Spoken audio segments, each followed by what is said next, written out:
जितने भी मेरी देश की लड़कियां हैं उन सब से मैं ये कहना चाहता हूं कि वैलेंटाइन डे पे बॉयफ्रेंड के चक्कर में मत पड़ो। क्योंकि वैलेंटाइन डे पे आप बॉयफ्रेंड के चक्कर में पड़ोगे तो गुलाब दे के जाएगा और फरवरी तक ही रिश्ता निभा पाएगा। क्योंकि जिंदगी भर रिश्ता तो वही निभा पाएगा जो आपके लिए हरा धनिया लेके आएगा। क्या बात है। तो हरे धनिया वाला रोज मिल जाएगा, गुलाब वाला तो सिर्फ 14 तारीख को ही आएगा। बहुत बढ़िया आ रहा है। हाँ, तो इस पे क्या कहना चाहते हो आप? बस इसमें तो मैं ये कहता चाहता हूँ कि हर एक मैसेज को जाके आप उनको डिनर विनर पे ले जाए, बेलन टांग दे कर दो। लेकिन कोई भी प्रेम का दिवस कोई एक मनाने की जरूरत नहीं है, रोज ही प्रेम करो, सबसे अच्छे से व्यवहार करो, बहुत अच्छी बात और मेरा ये कहना है वैलेंटाइन डे पे, क्या आप देख रहे होंगे हम यहाँ समझाइश कर रहे हैं शहीद स्मारक पे, तो शहीदों के लिए, तिरंगे के लिए कुछ कहना के चाहिए? लिए मैं ये कहना चाहता हूँ कि उसका भी मन करता है बच्चों को घोड़ा बनकर पीठ पर घुमाने का। उसका भी मन करता है बच्चों को घोड़ा बनकर पीठ पर घुमाने का, स्कूल जाने से पहले गुड़िया की चोटियां बनाने का, मगर घर से निकल जाता है कर्तव्य का बीड़ा साथ में लेकर। पिता को दवाई कौन देगा ये पीड़ा साथ में लेकर, उसका कद हिमालय से भी बड़ा होता है जो देश की रक्षा के लिए सरहद पर खड़ा होता क्या है। बात है भाई। तो ये बात तो सर मैंने सैनिकों के लिए कही थी, शहीदों के लिए मैं अगली बात कह देता हूँ कि अशफाकुल्ला खाकी कोई मुस्लिम बात नहीं करते। अशफाकुल्ला खाकी कोई मुस्लिम बात नहीं करते। बिस्मिल शेखर और सुभाष को हिंदू याद नहीं करते। हंसते हंसते जो फांसी वाले तख्तों पर झूल गए, हनी सिंह तो याद रहा पर भगत सिंह को भूल गए। तो हमको हमारे शहीदों का गुणगान करना चाहिए, उनको याद रखना चाहिए हमें, चाहे वो राम प्रसाद बिस्मिल हो, चाहे भगत सिंह हो, चाहे चंद्रशेखर आजाद हो, चाहे इस देश के लिए मिसाइलों का निर्माण करने वाले अब्दुल कलाम हो, चाहे जब पाकिस्तान के टैंक हिंदुस्तान में घुस रहे थे उस समय अपनी छाती लगा के उसके परखच्चे उड़ गए लेकिन उसने पाकिस्तान के टैंकों को प्रवेश नहीं करने दिया। ऐसे अब्दुल हमीद जैसे शहीदों का, इन सब का हमें सम्मान करना चाहिए, इनका गुणगान करना चाहिए। इस शहीद स्थल पर मैं यही कहना चाहता हूँ। वाह वाह, शहीदों की चिताओं पे लगेंगे हर बरस मेले। हाँ, वतन पर मरने मिटने वालों का यही नामो यही बाकी निशान होगा। क्या बात है, कितना अच्छा लिखते थे और कितना अच्छा। तो उन सब शहीदों को जो अनाम रहे, जो 1914 की लड़ाई में भी शहीद हुए हों, या जिंदगी की जब से भारत बना है तब से अच्छे काम के लिए जो भी शहीद हो वो शहीद ही है, चाहे वो बिना नौकरी के सैनिक हो, लेकिन जो अच्छे काम के लिए अपनी शहादत देता है, बलिदान देता है, वो शहीद है। तो उन सब को प्रणाम करते हैं हम। ये बात भी मैं कहता हूँ कि देखो, आप जरूरी नहीं हर आदमी सरहद पे जाके लड़ नहीं सकता, सबका अपना बुराई से कहीं भी लड़ा जा सकता है। हाँ, बुराई से कहीं भी लड़ा जा, क्या बात कर रहे हैं। सही है, बुराई से कहीं भी लड़ा जा सकता है। तो आप जिस भी फील्ड में योग्य हो, चाहे आप इंजीनियर हो, चाहे आप कचौरी बनाते हो, समोसा बनाते हो, सब आप देश के विकास में योगदान दे रहे हो सैनिकों की तरह ही। तो आप बस अपना काम करते चलो। गीता में भगवान कृष्ण ने कहा है कर्म करो फल की इच्छा मत करो। तो जो भी अपना काम कर रहा है वो जयपुर पे हाईवे पे हादसा हुआ था तो अनाम लोगों ने इतनी मेहनत करके उन लोगों को बचाया, और जो बिना बात भी अपने कर्तव्य का ड्यूटी करते हुए, जैसे अश्विनी कुमार अभी भाकुम में शहीद हो गए, इंस्पेक्टर साहब।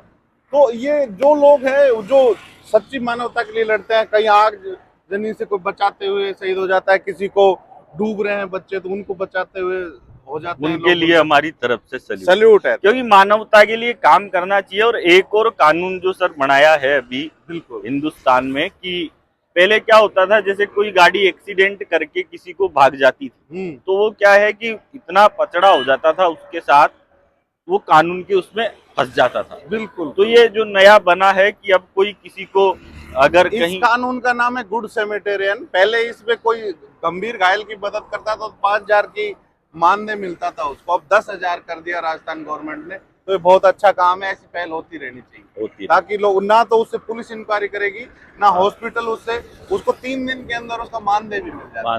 तो पहले क्या होता था कि पुलिस इंक्वायरी इतनी करती थी कि वो लेके ही नहीं जाते उसको थे। लगता था कि मैं ही किसी ने फंस कर जाऊं। दिया, लेकिन अब ऐसी कोई बात नहीं, तब भी तो कोई ये गंभीर अच्छा कानून बना है, अगर आप किसी भी घायल को लेकर जाते हो तो उसको कृपया हॉस्पिटल पहुंचा दो, क्योंकि वो भी किसी का बेटा है, किसी का पिता है। तो मानवता की सेवा करते रहो, बस यही कामना है। क्या बात है। तो हम चले तो आंधियां क्या तूफान संग में चल पड़ेंगे, सागरों की बात क्या हिमगिरी भी ढल पड़ेंगे। ये ना सोचे ये निशाए पथ हमारा रोक लेंगी, हम चले तो हम ढले तो सूरज हजारों जल पड़ेंगे। तो तालियां वाह बजाओ वाह वाह अलबेला वाह जी के वाह, इस क्या बात। प्रयास के लिए जो आज आए हैं और स्पेशली हमें समझाया है।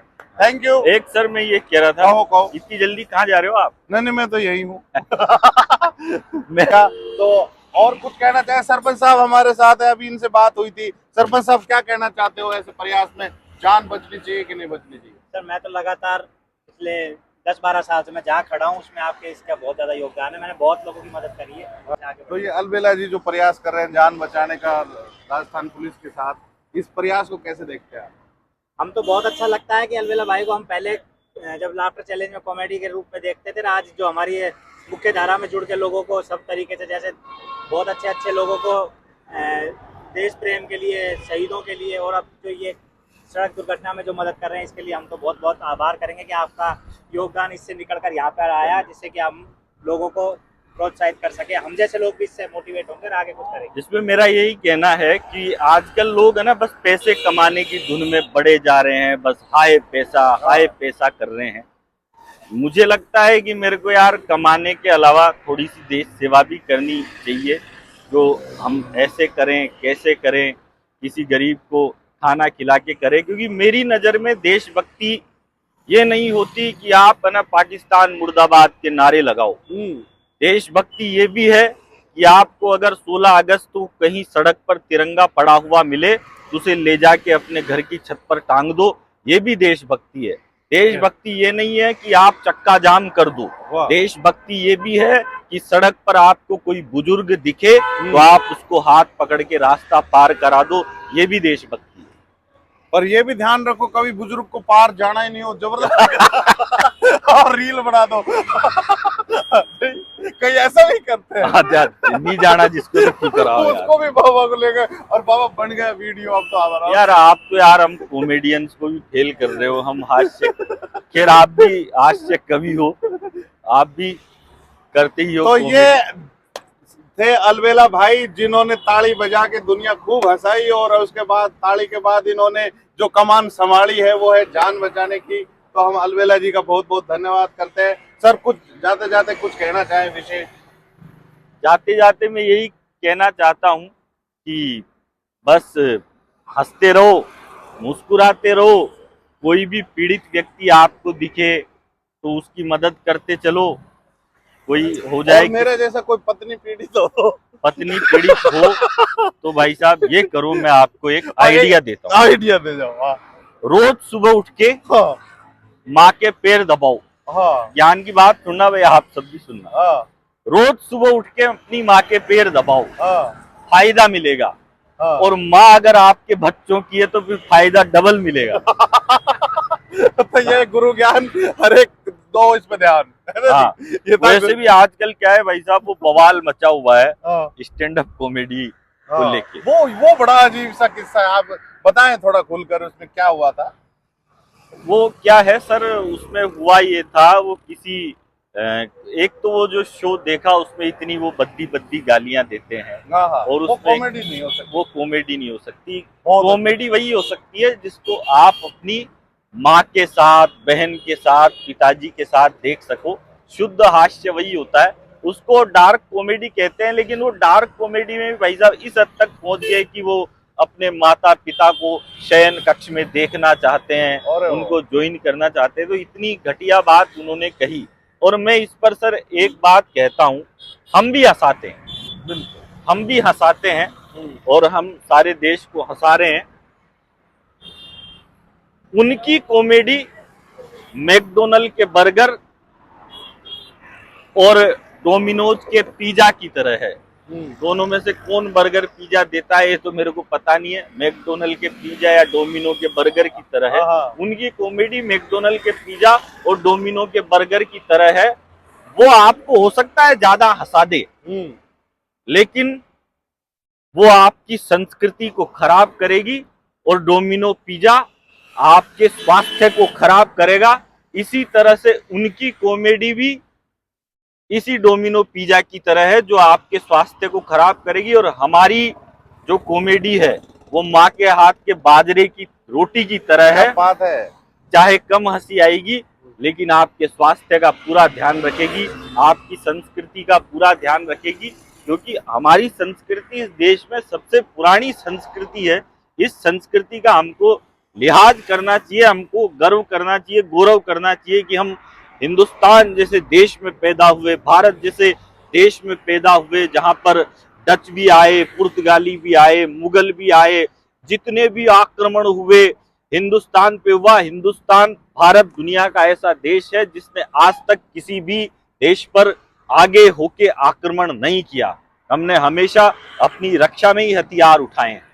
तो बिल्कुल सही बात कही अलबेला भाई आपने कि मनोरंजन वो होना चाहिए जो आपके मनों में रंजन पैदा करे, उत्साह पैदा करे, उल्लास पैदा करे। और जब एक बात बताओ सर, जब आपके दोनों पांव सलामत है, हाँ, जब आप पांवों से दौड़ रहे हो, भाग रहे हो, तो आपको बैसाखी की जरूरत क्या है? बिल्कुल। और जब आप एक बात बताओ, अगर आप बैसाखी लगा रहे हो दौड़ने के बावजूद, हाँ, तो आप ढोंग कर रहे हो, स्वांग कर रहे हो, हाँ, आप भिखारियों के कटोरी की भीख भी उठा के खाना चाहते हो। क्या तो बात जब आप कॉमेडी से हंसा सकते हो तो फिर गाली देने की क्या जरूरत है किसी को? तो बिल्कुल, जब अपने भारत की खुद की बैसाखी है तो बाहर की बैसाखी लाने की क्या जरूरत? बहुत बढ़िया। तो शानदार तरीके से बात हुई कि मनोरंजन कैसा होना चाहिए, वो ऐसा सात्विक मनोरंजन होना चाहिए जो बच्चे भी देखे, बड़े भी देखे, बुजुर्ग भी देखे और खूब उत्साह से देखे और उसको प्रमोट भी करे। और वो छोटी सी बात में वो भाई भी अपने ये थोड़ा दिग्भ्रमित हो गए हैं,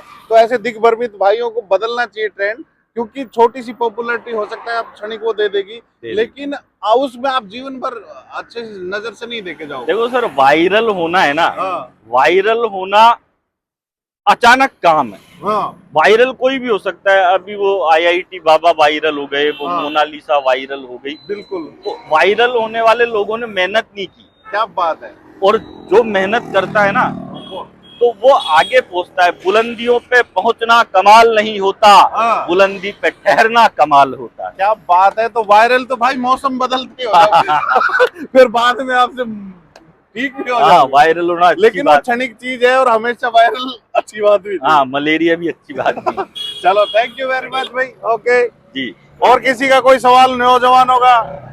ये शानदार दाढ़ी वाला है बच्चा, यार ये कुछ कहना चाहेगा? नौजवान इधर आओ, ये नौजवान, इसे जवानी नहीं संभाली जा रही। और ये बुजुर्ग को भी बुलाओ, इधर बुजुर्ग भी आ जाए। चलो, बहुत बढ़िया। राइडर आजा बेटा, ये बुजुर्ग बोला करो। तो नहीं बोलोगे तो हमारी तरफ पिछड़ते जाओगे। बहुत सालों बाद बोलने लगे थे हम।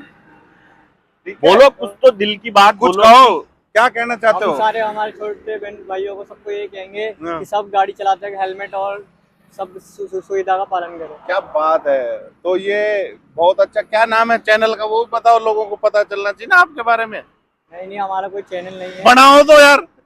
बढ़ाओ। नहीं है तो बढ़ाओ। तो क्या पढ़ाई कर रहे हो क्या आप? हाँ, स्टूडेंट है हम। अच्छा, कौन सी क्लास?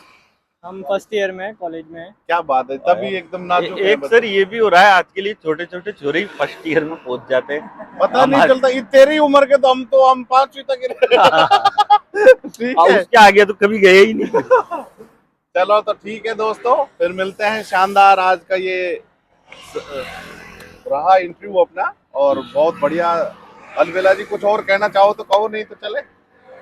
बस यही कहना है सर कि मुस्कुराते रहो, हंसते रहो, क्योंकि किसी ने कहा है, ये किसने कहा है ये मेरे को आज दिन तक मालूम नहीं चला, पर किसी ने कहा है कि जो हंसता है, जो मस्त रहता है, वो कभी स्वर्ग में नहीं जाता, बल्कि जहाँ जाता है वहीं स्वर्ग बना देता है। तो हंसते रहो, मुस्कुराते रहो, आनंद करते रहो। कोई दुखी है तो उसकी मदद करो, किसी का एक्सीडेंट हो जाए तो उसको अस्पताल पहुंचाओ, और हमारे वो भी हंसता रहे, मुस्कुराता रहे। वो भी हंसता रहे, मुस्कुराता और रहे। राजू भाई की एक बात मुझे याद आती है कि जो हंसे उसका घर बसे। हाँ, और फिर उसे पूछो कभी हंसे।